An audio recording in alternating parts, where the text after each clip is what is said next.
और एक उदाहरण बहुत प्रेरणा देने वाला है। हमारे पद्मनाभ आचार्य जी यहां पर उपस्थित नहीं है, लेकिन उस जमाने के उनके साथ जो काम करते थे शंतनु शेंडे जी आज यहां पर आए हुए हैं। दिलीप परांजपे जी मुंबई के चार्टर्ड अकाउंटेंट आज दोनों जो है विदेश गए हुए, इस कार्यक्रम में आ नहीं पाए, नहीं तो मैं मंच पर बुलाकर उनका सत्कार करता था। 1962 में चाइना ने हमला करने के बाद पद्मनाभ जी को लगने लगा कि नॉर्थ ईस्ट को, खास करके अरुणाचल को बचाने के लिए कुछ करना चाहिए। वो वहां पर गए, वहां के एजुकेशन डायरेक्टर थे लाला जी, उनको मिले। लाला जी ने कहा ऐसा कीजिए, मैं आपको छात्र चुनकर दे देता हूं, आप उनको अच्छी शिक्षा दीक्षा मुंबई में दीजिए। पद्मनाभ जी ने मुंबई के 17 परिवारों को तैयार किया कि आपके घर में एक बच्चा भेजा जाएगा नॉर्थ ईस्ट का, उसको अपने बेटे की तरह उसकी परवरिश करनी है आपको।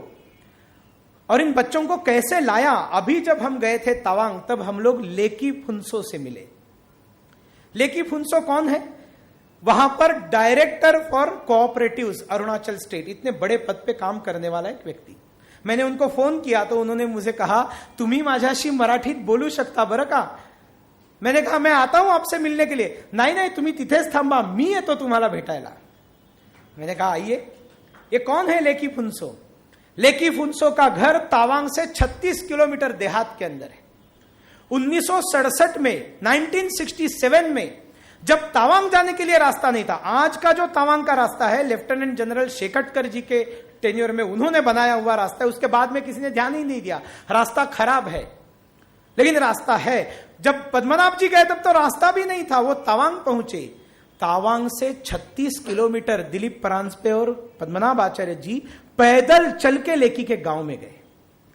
लेकी के मां बाप को कन्विंस किया कि देखो यहां पर शिक्षा नहीं मिलेगी, हम मुंबई में आपके बच्चे को शिक्षा देंगे।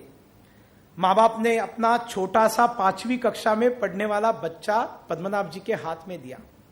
महाराष्ट्र के 17 जो परिवार थे यहां के, वो सब प्रकार के परिवार थे और उसमें से श्रेष्ठ संगीतकार और निर्माता निर्देशक, मराठी चित्रपट के गीत रामायण के उद्गाता बाबूजी जिनको हम कहते हैं, जिन्होंने सावरकर फिल्म बनाई, सुधीर फड़के जी उनमें से एक थे। सुधीर फड़के जी ने कहा मेरे घर में मैं एक लड़का रखूंगा।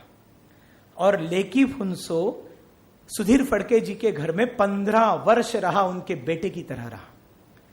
दयानंद स्कूल में मैट्रिक पास करने के बाद, नेशनल कॉलेज में बांद्रा में ग्रेजुएशन करने के बाद, कुछ वर्ष यहां रहने के बाद अरुणाचल चला गया, वहां विवाह करके अपना घर बसाया। आज डायरेक्टर है कोऑपरेटिव्स का, लेकिन नाता नहीं तोड़ा उसने।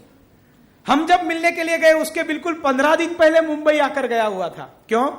क्योंकि उनका बड़ा भाई मतलब श्रीधर फड़के, सुधीर फड़के जी का बेटा, अमेरिका में कार्यक्रम करने के लिए गए थे, महीना 1.5 महीने के लिए, और मां बीमार पड़ गई। तो मुझे बता रहे थे लेकी जी की दादा अमेरिकेला गेला होता आणि आई आजारी पडली होती, म्हणून मी 15 दिवस सुट्टी काढली, मुंबईत राहिलो, आईची सेवा केली, आई बरी झाल्यावर मी परत आलो। ये नाता 62 में जुड़ा हुआ नाता है। ये प्रयोग कई साल से चल रहे, नॉर्थ ईस्ट को बचाने के लिए कई लोग कार्य कर रहे, तो इनके कार्य का परिचय तो होना चाहिए। मुंबई के लोगों को अगर हम अवार्ड नहीं रखते तो क्या हमारे पियोंग तमजेन जमीर जी का कोई परिचय होता? नाम ही पहली बार सुना हम सब लोगों ने। चलिए, वहां की विद्या भारती है, कल्याण आश्रम है, उनके लोगों ने मुझे इनका परिचय करा दिया और मुझे ऐसे लगा, मेरे सारे माय होम इंडिया के साथियों को लगा कि इनको पहला वन इंडिया अवार्ड देना चाहिए। और नाम भी क्या खोज कर निकाला है हमारे इनोवेटिव ग्रुप ने, वन इंडिया। ये कोई बीएसएनएल की स्लोगन नहीं है वन इंडिया। हमारा जो वन इंडिया है वो अवर नॉर्थ ईस्ट का एब्रीविएशन है, ONE। तो ये वन इंडिया अवार्ड संदेश हमें देना है, India cannot be one without our north east. और इसके लिए ये अवार्ड इस वर्ष से शुरू किया है और हमारे सबसे पहले अवार्डी यहां पर पियोंग तमजेन जमीर जी है।